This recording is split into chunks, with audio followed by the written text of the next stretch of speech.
तरक्याती कामों का credit opposition लेने की कोशिश ना करे।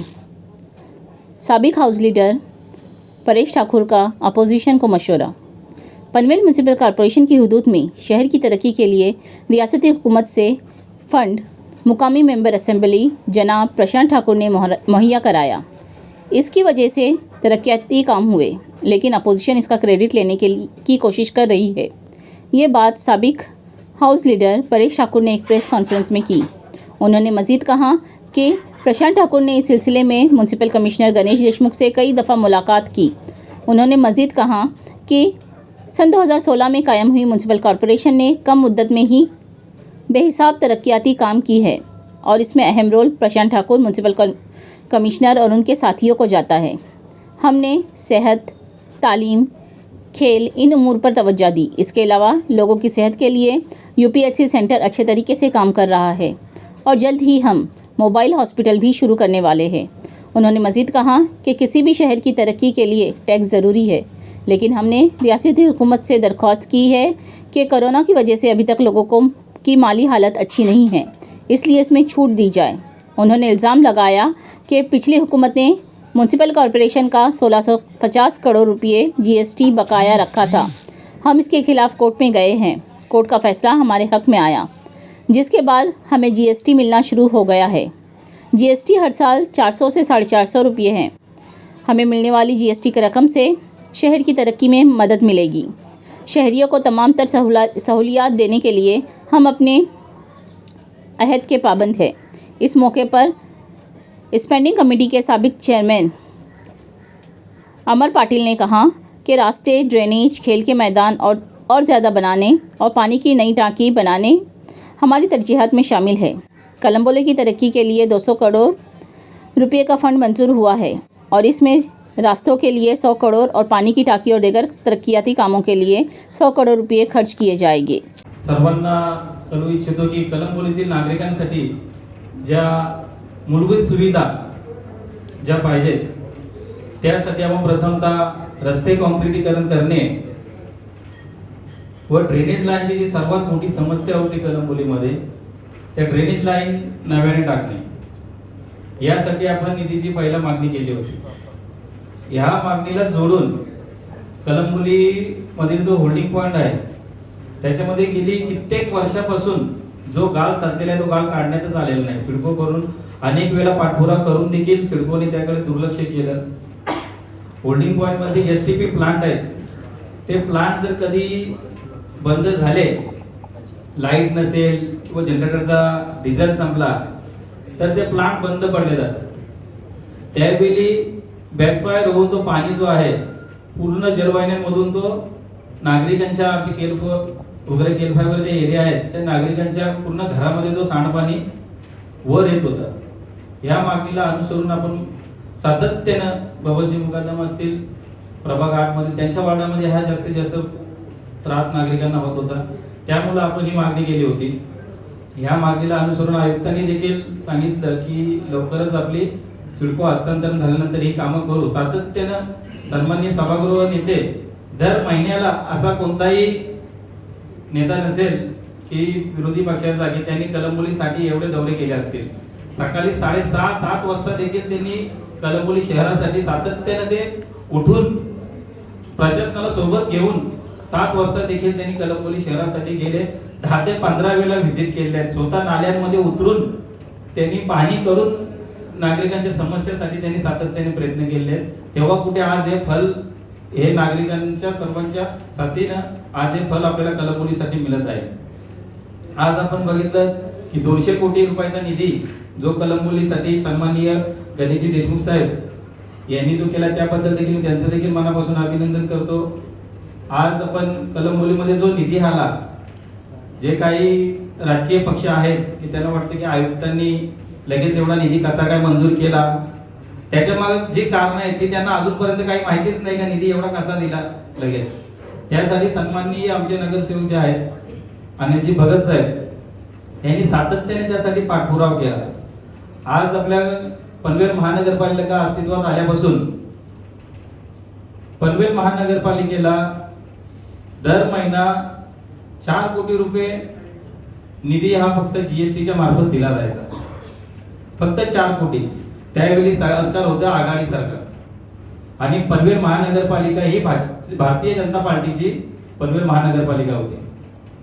त्यामुळे भारतीय जनता पार्टीचं नाव कसं दाबायचं, तर यांना निधीची कमतरता भासेल असं कार्यक्रम भारतीय जनता पार्टीच्या नगरसेवकांबरोबर आघाडी सरकारने सातत्यानं कसा दबाव तंत्र वापरायचा असे सातत्याने त्यांनी प्रयत्न केले. त्यानंतर सर्व नगरसेवक मिळून आमदारांच्या ही वस्तुस्थिती जी आहे ती त्यांना सांगितली. सन्माननीय अनिल भगत साहेब यांनी देखील त्यांना सर्व सविस्तर याची माहिती दिली. त्यानंतर कोणतेही पर्याय आमच्याकडे उरले नव्हते. त्यावेळेला सन्माननीय आमचे नेते उपमुख्यमंत्री देवेंद्रजी फडणवीस साहेब यांच्या कानावर देखील हा विषय मांडण्यात आला. त्यानंतर पनवेल महानगरपालिकेच्या वतीने पत्रव्यवहार सुरू केला. त्या पत्रव्यवहाराला कोणतीही दाद मिळत नव्हती. वारंवार मंत्रालयात देखील सभागृह नेते असतील यांनी पाठपुरावा करून आमदार साहेबांच्या मार्फत तिथे आपण त्यांना निवेदन दिली, पत्रव्यवहार केला, तरी देखील कोणत्याही जीएसटीचे पैसे हे पनवेल महापालिकेला येत नव्हते. त्यानंतर आपण जीएसटीच्या साठी आपण न्यायालयात दाद मागितली. न्यायालयात रिट पिटिशन दाखल केल्यानंतर सन्माननीय अनिल भगत यांच्या मार्फत न्यायालयात रिट पिटिशन आपण दाखल केली. त्यानंतर न्यायालयाने पूर्ण वस्तुस्थिती जाणून घेतली. त्यावेळी पनवेल महानगरपालिकेला जे 4 कोटी रुपये यायचे प्रत्येक वर्षी महिन्याला 4 कोटी रुपये द्यायचे आपल्याला, ते आता ऍक्च्युअली आपल्याला यायला पाहिजे होते 250 कोटी रुपये. परंतु मुद्दामून महानगरपालिकेचे कमी पैसे करत करत विरोध यांना कसा करायचा असं वारंवार ते करत राहिले व आज आपण ऍक्च्युअल कोर्टाने आपल्या बाजूने निर्णय दिल्यानंतर पनवेल महानगरपालिकेची जी थकबाकी होती जीएसटीची शासनाकडे ती सर्व अशी मिळून आपल्याला जवळजवळ आता 1600 कोटी रुपये हे शासनाकडनं मंजूर झाले देण्याचे. आता पहिल्या टप्प्यामध्ये आपल्याला जे शासनाकडनं जे पैसे जीएसटीचे आलेले आहेत ते आतापर्यंत 500 कोटी रुपये आपल्याला शासनाकडून मंजूर झालेले आहेत पनवेल महानगरपालिकेसाठी. अशा टप्प्याटप्प्यानं जी आपली उर्वरित रक्कम जी आहे ती देखील पनवेल महानगरपालिकेला लवकरात लवकर जीएसटीच्या मार्फत दरवर्षीप्रमाणे आज आपल्याला मिळत आहे. त्यामुळे आज आपण हा जो विकास आहे पनवेलचा तो आज विकास ऍक्च्युअल आपल्याला पाहायला मिळत आहे. या सन्माननीय नगरसेवक आमच्या अनिल भगत साहेब असतील, हा जो त्यांनी लढा दिला न्यायालयामध्ये त्याचं यश आहे आणि ते यश आज पनवेल महानगरपालिकेच्या नागरिकांसाठी आम्हाला हे न्यायालयात जावं लागलं व न्यायालयाने देखील ही सर्व महत्वाची बाजू ऐकून घेतल्यानंतर आज आपल्या बाजून निर्णय लागला, तेव्हा हे आज आपल्याला फल हे जे आहे ते मिळत आहे. असं करत असताना आपल्याला आज प्रत्येक वर्षाला आता हा जीएसटीच्या मार्फत 250 कोटी रुपये असे मागचे बॅकलॉग देखील आहे. हा जो टोटल आपल्याला 700 कोटी रुपये असे पनवेल महानगरपालिकेला भेटणार आहे.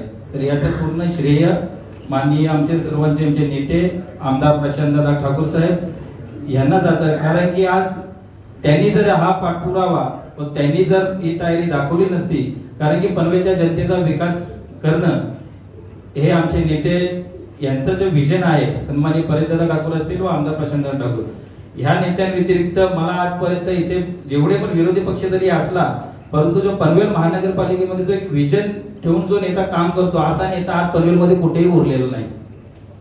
विरोधी पक्ष असतील सर्व असतील, आज विरोधी पक्ष जरी असेल त्यांचे देखील हे काम होतं की पनवेल महानगरपालिकेमध्ये विरोधाचं एक काम होतं की त्यांनी पाठपुरावा करून हा निधी आणला पाहिजे होता. परंतु विरोधी पक्षाने कुठेही याची वाच्यता न करता हे सर्व जे काम आहे हे सर्व सत्ताधारी म्हणून आम्हाला पार पाडावं लागलेली भूमिका आहे. म्हणून त्याच्यामुळे हे श्रेय जे आहे हे साहजिकच आमचंच आहे. कारण की याच्यासाठी जे पूर्ण प्रयत्न जे आम्ही केलेले आहेत आणि त्यामुळे आज हा कलमोलीसाठी जो आमदार प्रशांतदादा ठाकूर यांनी न्याय दिला आणि 200 कोटी रुपयाचा निधी जो मंजूर केलं हे आमदार प्रशांतदादा ठाकूर यांनी आज कलमोलीच्या जनतेचं हित बघितलं. कारण की ते वारंवार ते येत असतात, त्यांना देखील कलमोलीच्या समस्या माहिती आहेत. कलमोली 2005 मध्ये पुराखाली गेली होती, काय परिस्थिती कलमोलीची ऍक्च्युअल आहे ही त्यांना सर्व माहिती होती. यासाठी त्यांनी कलमोलीच्या सर्व नगरसेवक असतील यांची मागणी रास्त आहे हे समजावून आयुक्तांची भेट घेतली व या भेटीला आयुक्तांनी देखील दाद दिली. 200 कोटी रुपयाचा जो निधी आहे तो आम्हाला मान्य केला. महानगरपालिका पालिकाची स्थापना 1 ऑक्टोबर 2016 रोजी झाली. त्याच्याबद्दल माननीय आमदार प्रशांत ठाकूर यांनी अनेक काळापासून त्यांनी याच्याबद्दल प्रयत्न चालू केले होते. मुळामध्येच पनवेल महानगरपालिका म्हणजे सिडको असेल, त्याच्याचबरोबर रेल्वे असेल, MTNL, एवढी सगळी मंडळं, एवढे सगळे त्याच्यामध्ये महामंडळं ही एकत्र याच्यामध्ये गुंफली गेलेली आहेत आणि सर्वच मोठे असे या संस्था असल्यामुळे मग प्रत्येकाचा स्वतःचा एक इगो आणि त्याच्यामुळे सर्वात मोठा परिणाम हा या इथे सामान्य नागरिकांच्या जीवनावरती होतो. आणि त्याला ज्या प्रकारे एखादी समजा या इथे असलेली लोकल बॉडी त्याच्या कामकाजाचा फायदा हा सामान्य माणसाच्या त्याचा स्वतःचा विकास होण्यामध्ये त्याची जी काही समजा त्याची जीवनमान पद्धत आहे ती नेहमीच सुधारण्यामध्ये त्याला एक चांगलं आरोग्यदायी असं जीवन भेटण्यामध्ये व्हावा. तर त्याच्याऐवजी ह्या सर्व संस्था एकमेकांमध्ये तांगड्या घुसवतात आणि त्याच्यामुळे या इथे मोठ्या प्रमाणामध्ये म्हणजे सिडको इथे लक्ष देत नाही. आणखी त्याच्याबरोबर मग MTNL आहे, MTNL व्यवस्थित लक्ष देणार नाही. अशा अनेक गोष्टी आणि त्याचा त्रास हा मोठ्या प्रमाणात होत होता. सर्वात मोठा त्रास तर कचऱ्याच्या स्वरूपामध्ये होत होता की कचरा हा नीट उचलला जात नव्हता. आणि त्याच्याशिवाय मग इतर आरोग्य व्यवस्था असतील, इतर आरोग्य व्यवस्था सुद्धा त्याप्रमाणेच होत्या की मग ती धूळ फवारणी असेल किंवा त्याच्याच बरोबरीने मग ती स्मशानभूमी असेल आणि त्याच्याबरोबरच आणखी सुद्धा इतर ज्या व्यवस्था आहेत म्हणजे ते UPSC सेंटर असतील त्याची सुद्धा सेवा ही चांगल्या प्रकारे भेटत नव्हती. आज जेव्हा 6 वर्ष या पनवेल महानगरपालिकेच्या स्थापनेला झालेली आहेत तेव्हा आता जाऊन आपल्याला दिसायला लागलेलं आहे की पनवेल महानगरपालिका स्थापन झाल्यामुळे या कळंबोलीमध्ये आता कशा प्रमाणामध्ये फरक पडत चाललेला आहे. UPSC सेंटर हे खरोखरच चांगल्या स्वरूपामध्ये इथे चालत आहेत. रुग्णांची या इथे रुग्णांचा जो काही प्रतिसाद आहे तो नेहमीच वाढता आहे. आपण स्पेशालिस्ट डॉक्टर सुद्धा चालू केलेले आहेत ज्याचा फायदा सुद्धा या इथे मोठ्या प्रमाणात कळंबोलीला होतो आहे. कोरोनाच्या काळामध्ये सुद्धा आपण पाहिलेलं असेल. कचऱ्याचं मी आत्ताच बोललो, कचऱ्याचं कशा प्रकारामध्ये स्थिती सुधारलेली आहे हे आपल्याला दिसून येत आहे. 2017 पासून कळंबोलीमध्ये या इथे मी मग ते नाली सफाई असेल किंवा रस्त्यांची साफसफाई असेल या निमित्ताने मी वारंवार येत राहिलो आणि त्यामध्ये नक्कीच आता सुरुवातीला वारंवार नैराश्य यायचं की आपण प्रयत्न करत आहोत परंतु त्याला चांगल्या प्रकारात समजा त्याला प्रतिसाद भेटत नाहीये. परंतु आमदार प्रशांत ठाकूर, माननीय आयुक्त गणेश देशमुख साहेब आणि त्याचबरोबर उपायुक्त माननीय सचिन पवार साहेब यांनी नेहमीच एक विश्वास दाखवलेला होता की आपण चांगलं काम करून दाखवू. आपले नेहमीच सांगता का तर आपलं जे काही सांगता आपलं जे काही नीतिमत्ता आपली आहे ती आपली चांगली आहे, ती प्रामाणिक आहे आणि त्याच्यामुळे आपण चांगला रिझल्ट देऊ शकू. आणि हळूहळू करत का होईना म्हणजे सिडको कडून काही सुविधा आहेत त्या सिवरेज लाईनच्या असतील किंवा त्याच्याबरोबर नाल्यांच्या असतील त्या तर आता त्या हँडओव्हर झालेल्या आहेत. परंतु त्याच्यामध्ये चांगल्या प्रकारे त्याच्यात आपण सुधारणा दाखवलेल्या आहेत. ह्या सर्व काळामध्ये वारंवार आम्ही पाहत होतो की हा जो होर्डिंग पॉइंट आहे हा होर्डिंग पॉइंट हा चांगल्या प्रकारे काम करत नाहीये. नक्कीच याच्यामध्ये पूर्वी मी ज्या उद्योगधंद्यामध्ये होतो आणि आज सध्या मी पाहत असतो की कशा प्रकारे सिडकोचे काही ठिकाणचे होर्डिंग पॉइंट आहेत किती चांगल्या प्रकारे काम करतात आणि त्याच्यामुळे पावसाळ्यामध्ये त्याचा किती मोठ्या प्रमाणामध्ये फायदा होतो. आणि तेच मग या इथं कळंबोलीमध्ये पाहिलं ते होल्डिंग पॉइंट हे काम करत नसल्यागतच जमा आहे अशी स्थिती. आणि खरोखरच आता मी अगदीच आता दुर्दैव हे कळंबोलीकरांचं की या इथे मग सध्या होल्डिंग पॉइंट मध्ये मँग्रोव्ह हे वाढत चाललेले होते आणि वाढत असताना मग सध्या त्या होल्डिंग पॉइंटच्या तिथं सध्या साफसफाई त्याच्यावरती फार मोठ्या प्रमाणात परिणाम होत होता. आधीच एकदा देखभाल घेतली जात नाहीच आहे परंतु मँग्रोव्हचं जंगल हे ज्या प्रकारे वाढत होतं त्याच्यामुळे आणखीन आणि आणखीन सारखा नवीन संकट ही उभी राहायला लागलेली होती. आणि त्याच्यामध्ये सर्वात मोठं संकट तर हेच की पावसाळ्यामध्ये पाणी हे व्यवस्थित जाऊ शकत नाही. पहिलं तर पाणी नाल्यांच्या मधून पंपिंग स्टेशन पर्यंत जाऊ शकत नाही. पंपिंग स्टेशन मधून होल्डिंग पॉइंट मध्ये पाणी जाऊ शकत नाहीये. याचा फार मोठा फटका हा पूर सदृश्य स्थिती ही वारंवार कळंबोलीमध्ये होण्यामध्ये होती. एक दुसरं त्याच्या बरोबरच मग या इथे मच्छर असतील मच्छरांची पैदास ही मोठ्या प्रमाणामध्ये होणं, मलेरिया होणं, डेंग्यू होणं हे वारंवार समजा हे घडायला लागलेलं होतं. त्याच्या बरोबरीनेच मग समजा आणखीन मग कळंबोलीकडे बघण्याचा दृष्टिकोन हा नेहमीच उदासीन राहिलेला होता आणि त्याचा फायदा त्याचा नुकसान हा कळंबोलीकरांना नेहमीच इथं उचलायला लागत होता. परंतु पनवेल महानगरपालिकेने ज्या प्रकारे कामकाज हे केलेलं आहे, या येथील जे जागरूक लोकप्रतिनिधी मग ते अमर पाटील जे असतील किंवा रविनाथ पाटील जे असतील, भवन मुकादम असतील किंवा त्याच्याचबरोबर मोनिकाताई असतील, खुद्द रामा मानवर नेहमीच त्यांच्या सोबतीने नेहमी असतात, राजू शर्मा जे असतील किंवा त्याच्याच बरोबरीने कमल कोठारी जे असतील, सर्वजणांनी ह्या इथे ज्या प्रकारे हा विषय हाताळला, जितक्या नाजूक संवेदनशील रीतीने हा हाताळलेला आहे, त्याच्यामुळेच आज या इथे पनवेल महानगरपालिकेच्या माध्यमातून आज 112 कोटीचा हा होर्डिंग पॉइंट असेल किंवा रस्त्यांच्या कामांसाठी 100 कोटींची कामं ही या इथं काढलेली आहे. आणि खरोखरच म्हणजे आम्हाला पूर्वी आम्ही वारंवार याची मागणी करत होतो की कामं व्हायला पाहिजे, कामं व्हायला पाहिजे. जशी रक्कम फुगायला लागली त्यावेळेला मात्र प्रश्न पडायला लागलेला होता की या आता हे जी काही तजवीज ही आर्थिक तजवीज व्हायला हवी, तर आर्थिक तजवीजचं काय करावं. कारण आकडे तर नंतर आम्हाला सुरुवातीला वाटत होतं की हे 10-15 कोटीमध्ये होण्यासारखं आहे, पण नंतर मग समजा सर्वेअर लावले गेले आणि कन्सल्टंट नेमले गेले आणि आकडे 50 कोटीच्या पुढे जायला लागले. त्यावेळेला आम्ही सुद्धा घाबरलो होतो आणि त्यावेळेला आयुक्त महोदय सुद्धा हे बोलून दाखवायचे की याच्यासाठीचे पैसे कुठून येणार. कारण आपल्याला मग समजा सिडकोकडून हवा तसा रिस्पॉन्स हा आपल्याला भेटत नाहीये. मग आपण काय करावं. त्यावेळेला मग जीएसटी बद्दल प्रयत्न केला जायला हवा. याच्याबद्दल नक्कीच आता पूर्वी जीएसटी मध्ये पूर्वीचे जे प्रशासक होते, पूर्वीचे जे आयुक्त होते, त्यांच्याकडून मोठ्या प्रमाणामध्ये चुका झालेल्या होत्या आणि त्याला आतापर्यंत समजा काय उत्तर असावं ह्याचं उत्तर हे भेटत नव्हतं. परंतु जसा हा प्रश्न गंभीर व्हायला लागलेला आहे की आता सिडकोकडून पनवेल महानगरपालिकेकडे येथील प्रशासन हे आपल्याला हातात घ्यायचं आहे. मग तिथं सुधारणा पण करणं आहेच, नवीन काम सुद्धा करणं आहेच. मग त्याच्यासाठी कुठं करावं, कसं करावं. कारण आपल्या शाळा आहेत, त्या शाळा सुद्धा जुन्या झालेल्या आहेत आणि आजच्या काळाची पावलं ओळखता आपल्याला इंग्रजी शाळा सुद्धा हव्या आहेत, आपल्याला सीबीएसई शाळा सुद्धा हव्या आहेत. त्याच्याच बरोबर आपल्याला इतर सेवा सुविधा या सुद्धा आपण निर्माण करणं ते आवश्यक आहे. त्याच्यासाठी पैसा पाहिजे. पैसा कुठून येणार आहे. मग त्यावेळेला म्हणून मग आम्ही त्यावेळी मग सध्या जीएसटी बद्दल मग काय होऊ शकतो याच्याबद्दल आम्ही अनेक कन्सल्टंट बरोबर आम्ही याच्याबद्दल चर्चा केली आणि आम्हाला मग त्याच्यातून आम्हाला सल्ला भेटला की आपण जीएसटी बद्दल आपण नक्कीच सांगता आपण जे काही घडलेलं आहे जीएसटीच्या बाबतीत ते चुकीचं घडलेलं आहे आणि आपण मग त्याच्याबद्दल आपण कोर्टामध्ये दाद मागू शकता. आणि आम्ही दाद मागितली आणि कोर्टाने मग सध्या याच्याबद्दलची कडक पावलं उचलली.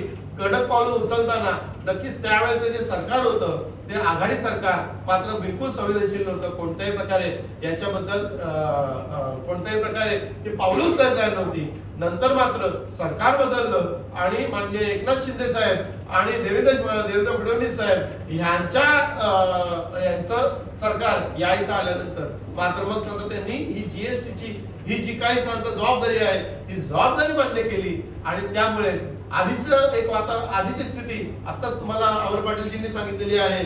आधीची स्थिती ही होती की आपल्याला गेल्या 6 वर्षामध्ये फक्त 280 कोटी आलेले होते आणि आता आपल्याला एकाच वर्षाचे या वर्षापासून 400 कोटी भेटणार आहेत. एकूण आपल्याला 1650 कोटी मागच्या 6 वर्षाचे 1650 कोटी अजून आणखीन येणार आहेत.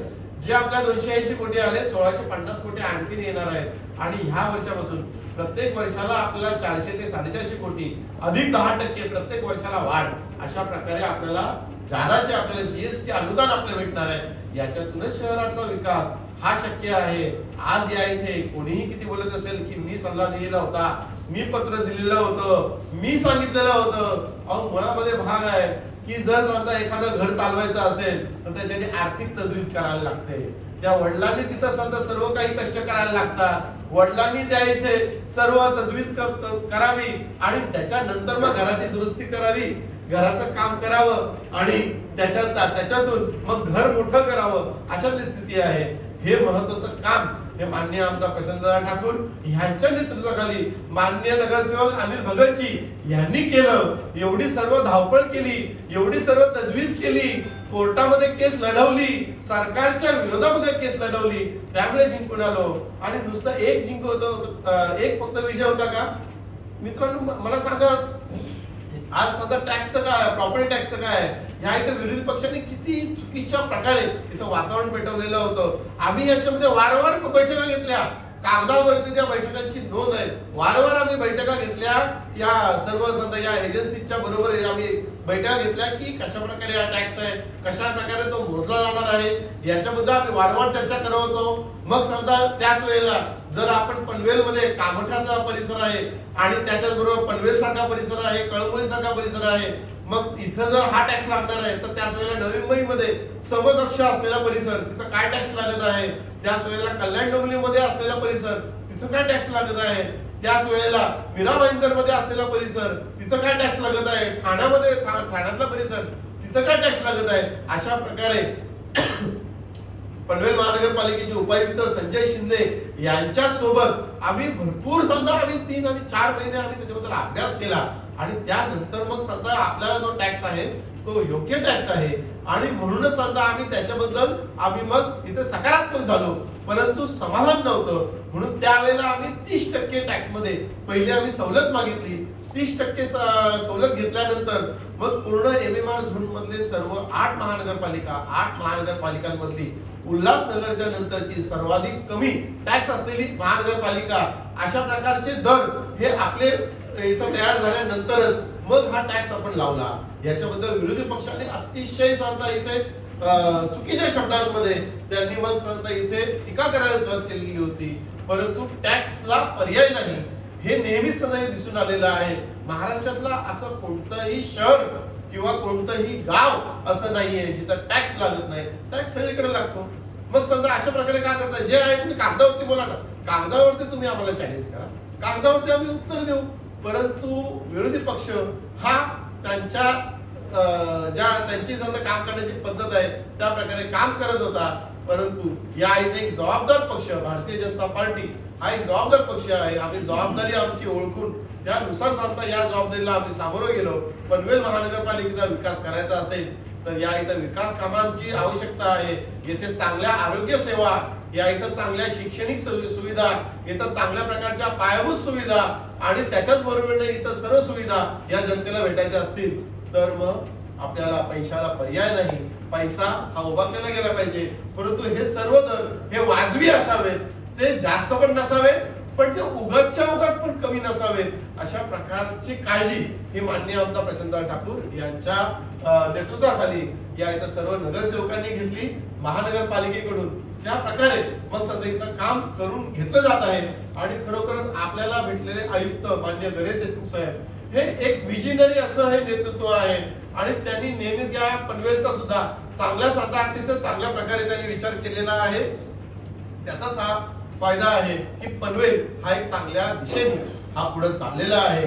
आज आम्ही या इथं ही जी सर्व विकास कामं चाललेली आहेत, विकास कामं चाललेली आहेत तर मग या इथं आम्ही पत्रकार परिषद घेतो आहोत. त्याला कारणच हे आहे की ह्याच्यासाठी आम्ही केलेले प्रयत्न आणि ह्याच्यासाठी जी आर्थिक तजवीज केली गेली पाहिजे त्याच्यासाठी नेहमी जे जागरूकता आम्ही दाखवत असतो म्हणूनच हा विकास चालू आहे आणि ह्या पुढील काळात सुद्धा अशाच प्रकारे विकास चालत राहणार आहे हे सांगण्यासाठी आज या इथं आपल्या सर्वांना बोलवलेलं आहे. आपण सर्वजण येथे आलेले आहेत.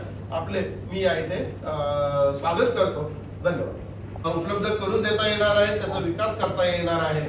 त्याच्याच प्रमाणे कुस्ती हा जो आपला खेळ आहे हा भारतीय मातीतला खेळ आहे, आपल्या महाराष्ट्राच्या मातीतला खेळ आहे. हा खेळ जर डेव्हलप केला तर नक्कीच त्याचा उपयोग हा आपल्या युवकांना शारीरिक कसरतींसाठी होऊ शकतो. म्हणून कुस्ती या खेळाला सुद्धा इथे विशेष प्राधान्य देण्याचं सुद्धा आम्ही ठरवलेलं आहे. खरोखरच पुढील काळामध्ये आपण पाहतच आहात की कशा प्रकारे कळंबोलीमध्ये या इथे विकास कामांचं आपण विकास पर्व हे आपण आणलेलं आहे आणि याच्याप्रमाणेच स्पोर्ट्स साठी सुद्धा या इथं विशेष क्रीडा संकुल ही सुद्धा उभी राहायला लवकरच चालू झालेली आपल्याला दिसून येते. दादा काय सांगाल की आपला सिडको आणि महापालिकेचा ताळमेळ सांभाळता नगरसेवकांची दमछाक होते. काही विकास कामं सिडकोच्या हाजी करता ते होत नाहीत. मी आपल्या स्वतःचं एक काम बघितलं, मलनिसर्ग केंद्र असेल खारघरचं, आपल्याला स्वतः नगरसेवकांबरोबर जाऊन सिडको अधिकाऱ्याशी चर्चा करून निवेदन देऊन असे काही काही प्रश्न असतात की ते मार्गी लावण्यासाठी आपल्यासारख्या नेत्याला पुढे जावं लागतं, नगरसेवकांना दाद दिली जात नाही. हा सिडकोचा कारभार आणि महापालिकेचा कारभार हे सूत्र हे महापालिकेकडे एक हाती कधी येईल आणि याच्यावरती नगरसेवकांना समाधानकारक कारभार कसा करता येईल याबाबतचा होतं. मुळामध्ये सिडकोचं काम हे शहर निर्माण करण्याचं आहे, शहर ऍडमिनिस्ट्रेट करण्याचं किंवा ते येथील प्रशासकीय व्यवस्था पाहण्याचं काम हे सिडकोचं नाहीच आहे. तरी आता याच्यामध्ये नक्कीच सिडकोकडून उशीर झालेला आहे, परंतु त्यांनी आता मोठ्या प्रमाणामध्ये या सोयी सुविधा या हस्तांतरित केलेल्या आहेत आणि म्हणूनच पनवेल महानगरपालिका या इथं आता मोठ्या प्रमाणामध्ये विकास कामं करत आहेत किंवा सुधारणा करत आहेत आणि त्याचा चांगला असा परिणाम नक्कीच अगदी पुढील 5 ते 6 महिन्यामध्ये सुद्धा आपल्याला दिसून येईल. अनेक भूखंडे हस्तांतरित होत आहेत, बिल्डर लॉबीकडे जात आहेत. भविष्यात महापालिकेला विशेष बाब अंतर्गत अनेक सुविधा नागरिकांना द्यायच्या, ते भूखंड शिल्लक राहतील का महापालिकेला विशेष बाब अंतर्गत नागरिकांना सेवा देण्यासाठी? हे मुळामध्ये जे प्लॉट जे आहेत ते आरक्षित केलेले आहेत आणि जे इंटरनॅशनल स्टँडर्ड आहेत यानुसारच सिडको चालते आहे, त्याच्याबद्दल काही दुमत नाहीये. आणि सिडकोचा असं नाही की सिडको ठाम नकार देता याच्यातला भाग नाही, थोडासा वेग त्याचा कमी असेल, परंतु त्याचं हस्तांतरण हे चालू आहेच आणि लवकरच ते पूर्ण सुद्धा होईल. त्याच्यामध्ये काही असं संशय व्यक्त करावा असं काही स्थिती तर दिसत नाही. सर, आता परिवहन सेवा जी आहे पण नवी महानगरपालिकेची तुम्ही वापरता पनवेल महानगरपालिकेसाठी, पनवेल वास्ट मोठं व्हायला लागलेलं आहे, एअरपोर्ट आहे, तिसरी मुंबई तुम्हाला जॉईन व्हायला लागलेली आहे, तर आपलं स्वतःचं परिवहन व्यवस्था तुम्ही चालू करण्याबद्दल प्रयत्न करणार आहात की पनवेल आणि नवी मुंबई मिळून, जसं पुणे आणि पिंपरी चिंचवड मिळून असं काय प्राधिकरण करता येईल का, त्या संदर्भात काय विचार करणार आहात? मुळामध्येच पनवेल महानगरपालिकेने माननीय आमदार प्रशांत ठाकूर यांनी जो प्राधान्यक्रम ठरवलेला आहे त्याच्यानुसार पहिलं आहे आरोग्य, दुसरं आहे शिक्षण, तिसरं आहे पायाभूत सुविधा. तर मुळातच असलेलं तुटपुंज असा मनुष्यबळ आणि त्याच्याचबरोबर आर्थिक बळ हे आतापर्यंत सक्षमपण आपण असे नव्हतो त्याच्यात. त्यामुळे ह्या विषयाला आम्ही प्राधान्यक्रम दिलेलं नाहीये. आम्ही लवकरच त्याच्याबद्दल आम्ही हालचाल चालू करू, पण खरोखरच सध्याच्या काळामध्ये आम्ही नवी मुंबई महानगरपालिकेचे आभारी आहोत की त्यांनी आतापर्यंत येथील वाहतूक व्यवस्था ही सांभाळलेली आहे, चांगल्या प्रकारे सांभाळली आहे आणि एक मोठा भाऊ म्हणून सुद्धा ते त्यांच्या जबाबदाऱ्या हे चांगल्या प्रकारे पार पाडतायत. पुढील काळ सुद्धा ते अशीच ते जबाबदारी आमची ही महत्वाची जबाबदारी ते पार पडतील आणि सध्या तरी आम्ही या विषयाकडे विशेष आम्ही त्याच्याकडे ध्यान देऊ शकणार नाही. सर, पण मोठ्या भावाचे पैसे अडकले, छोटा भाऊ देईना झाला परिवहनचे. नाही, पण नक्कीच आता आतापर्यंत आमचं आर्थिक बळच तेवढं नव्हतं ना. आता 1600 कोटी मधून आम्हाला 200 कोटीच आत्ताचे आलेले आहेत. तर आधी घरात आमचं घर चालावं, आणखी समजा या इथे घरामध्ये जे काही पाणी वगैरे सगळं साचतंय ते पाणी बाहेर जाण्याची जबाबदारी आहे, म्हणजे बाहेर काढण्याची जबाबदारी आहे ती पूर्ण करू. त्याच्यानंतर मोठ्या भावाशी बोलूच. सर, 200 कोटी तुम्ही कळंबोलीला दिलेले आहेत, तर इतर जो एरिया आहे, खांदा कॉलनी आहे, जो काही वेगळा एरिया सगळा, प्रत्येक एरियाला असं काही तुम्ही ठरवलं की काय? आम्ही एकूणच कळंबोली सोबतच खारघर असेल, नवीन पनवेल असेल, या इथे सुद्धा अशा प्रकारची मोठी कामं आम्ही करत आहोत आणि ज्याचा फायदा हा या इथे पूर्ण पनवेल महानगरपालिकेला होऊ शकेल. मागील वर्षी आपल्याला माहितीच असेल की 2 किंवा 3 जून 2022 रोजी माननीय देवेंद्र फडणवीस साहेब, माननीय सुनील तटकरे साहेब हे यांच्या हस्ते एक 400 ते 500 कोटींच्या कामांची उद्घाटन केली गेली. त्याच्यानंतर मग म्हणजेच 1 जून 2022 पासून ते आजच्या तारखेपर्यंत 112 कोटींची कामं ही सुद्धा काढलेली आहे, ज्याच्यामध्ये प्रभाग समिती अ या इथं 14 कोटींची कामं, प्रभाग समिती ब या इथं 32 कोटींची कामं, प्रभाग समिती क या इथे 15 कोटींची कामं, प्रभाग समिती ड या इथे 49 कोटींची कामं आणि त्याच्यावर संपूर्ण पनवेल महानगरपालिका क्षेत्रामध्ये असलेली कॉमन अशी कामं, अशी 1 कोटी 45 लाखांची कामं, अशी 112 कोटींची कामं ही सुद्धा काढलेली आहेत. त्याच्याच बरोबर सिवरेज लाईन आणि वॉटर डिस्ट्रीब्युशन ही अत्यंत महत्वाची असलेली 300 कोटीचं काम आहे, म्हणजे 175 कोटी 123 कोटी अशी 300 कोटींचं काम आहे. हे पुढील एका महिन्यामध्ये त्याचं ते काम सुद्धा आता लवकरच चालू होईल, ज्याच्यामुळे ग्रामीण परिसर जो आहे, ग्रामीण परिसर मध्ये कोठेही सांडपाण्याचा विषय हा नक्कीच आता त्या इथं आता गंभीर होणार नाहीच त्याच्याच बरोबर पाण्याच्या टाक्या आणि त्याच्याच बरोबर पाण्याच्या लाईन ह्या आल्यामुळे पाणी हे सक्षमपणाने सर्वांपर्यंत पोहोचलेलं दिसेलच. त्याच्याच बरोबरीने न्हावाशिवाय पाणी पुरवठा योजना याच्यातून 130 MLD पाणी हे माननीय आमदार प्रशांतदादा ठाकूर यांच्या सोबत मी 2014 पासून मी बघत होतो की ते कशा प्रकारे ते या इथे ही योजना कार्यान्वित व्हावी यासाठी ते प्रयत्न करत होते. महानगरपालिका झाल्यानंतर आपल्याला त्याच्यामध्ये यश लाभलं आणि 130 MLDचं पाणी आपल्याला भेटणार आहे. त्याच्याबद्दलची वर्क ऑर्डर कधीच दिली गेली आहे. पुढील 1 वर्षामध्ये त्याचे पाईप सुद्धा येतील. कोरोनामुळे या पाईपच्या ऑर्डरला उशीर झालेला आहे. 1 वर्षामध्ये त्याचे पाईप येतील. म्हणजे ज्या वेळेला ह्या पाण्याच्या टाक्या बांधलेल्या असतील त्यावेळेला पाणी सुद्धा आलेलं असेल आणि त्याचा फायदा हा पनवेल महानगरपालिकेमध्ये सगळ्यांना होणार आहे.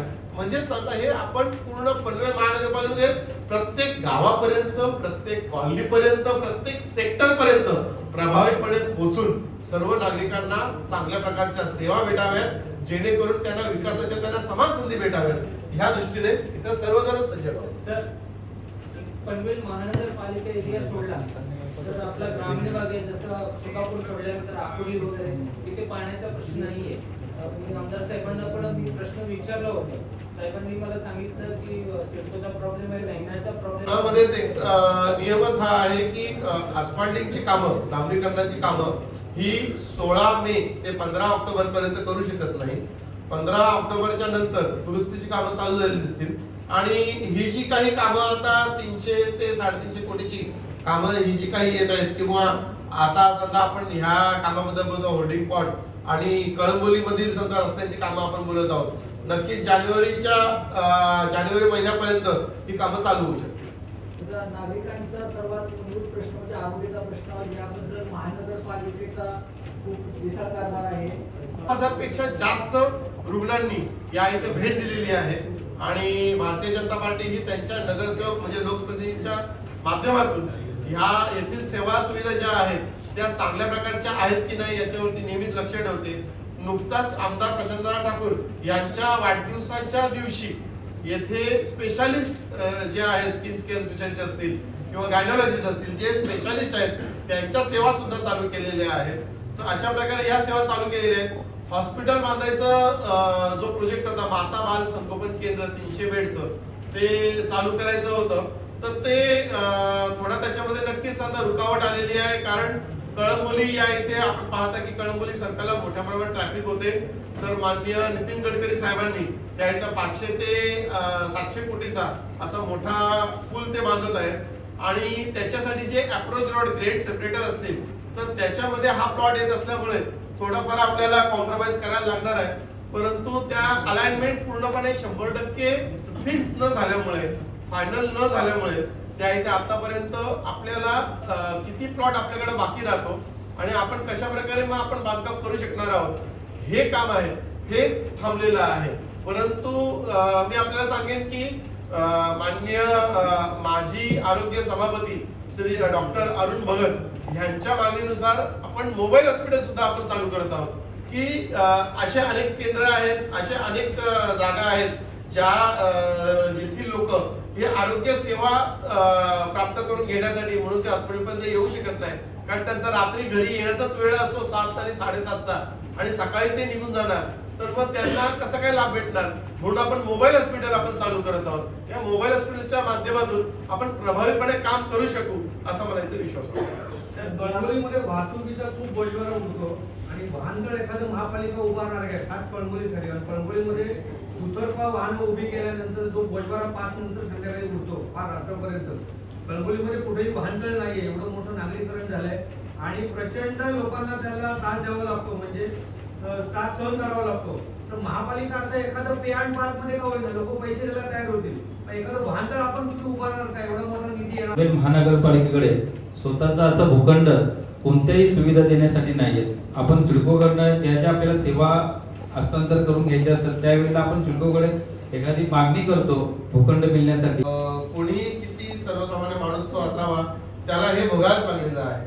तर या कोरोना जो काळ होता त्याच्यातून सूट भेटावी ह्या सर्व टॅक्स मधून यासाठी आम्ही आमचे जे श्रेष्ठी आहेत त्यांच्याकडे आम्ही मागणी केलेली आहे. मीटिंगची मागणी सुद्धा आम्ही केलेली आहे. लवकरच हा विषय हा मार्गी लागू शकेल या दृष्टीने माननीय आमदार प्रशांत ठाकूर आणि त्यांच्या नेतृत्वाखाली आम्ही सर्वजण कार्यरत आहोत. नक्कीच त्याच्याबद्दल एक चांगला असं सांगता आपल्याला त्याचा परिणाम हा आपल्याला दिसून येईल असं मला वाटतं. म्हणजे 2 वर्षाचा कर माफ